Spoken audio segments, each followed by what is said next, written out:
The Beltline is the largest redevelopment project in Atlanta's history. Channel 2's Public Affairs Director Jocelyn Dorsey spoke one-on-one with the man who dreamed up this incredible project. Jocelyn. Linda Ryan Gravel has become an urban legend who now goes all over the world to tell the Atlanta Beltline story. Well, I caught up with him at Atlanta's 4th Ward Park, a Beltline legacy project, and asked him how it all started. I started as my graduate thesis at Georgia Tech in 1999. I was doing a joint degree with architecture and city planning, and I was trying to come up with an idea that would be both design and planning, sort of design but at a city scale.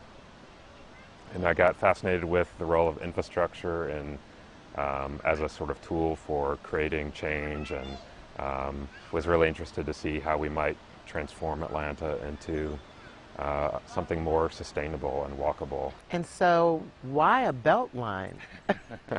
Well, it's interesting. So, you know, Atlanta is a railroad town. We're formed by the railroads. That's our reason for being. And they're everywhere.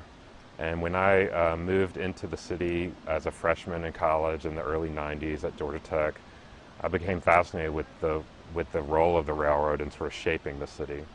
The Beltlines sort of were built after the Civil War to expand the city's industrial base. So they sort of go through these neighborhoods. They were built on the outskirts of the city at the time. The neighborhoods like 4th Ward and Inman Park and West End sort of grew up around them.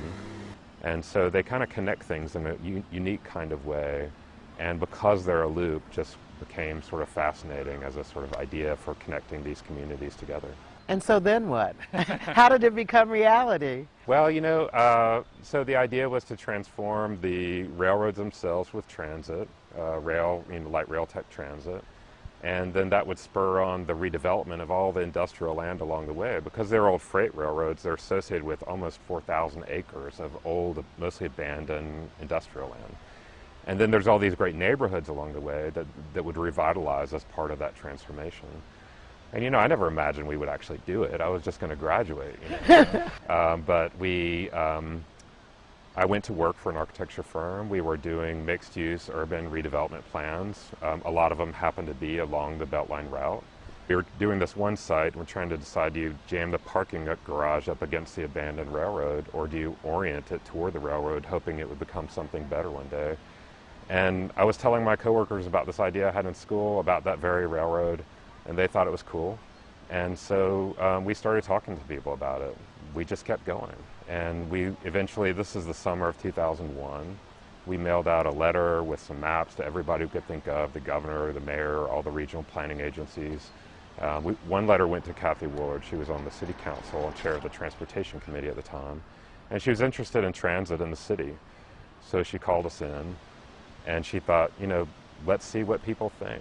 And so we started going to communities in her district, and then she was elected city council president. We took that conversation citywide, and it formed this sort of really great coalition between community people who had been really fighting against things mostly for generations, and now saw something that they could fight for.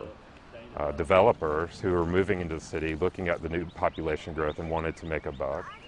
And environmental groups who were looking at everything about the built environment, from sort of the natural ecology to bicycles and walking and housing and all the kinds of things that frame the built environment. You can hear more of Ryan Gravel's story at the Earth Share of Georgia Leadership Breakfast Thursday, April 14th at the Stave Room at American Spirit Works. You can also get environmental updates from key leaders, see displays from area environmental groups, and an opportunity to network.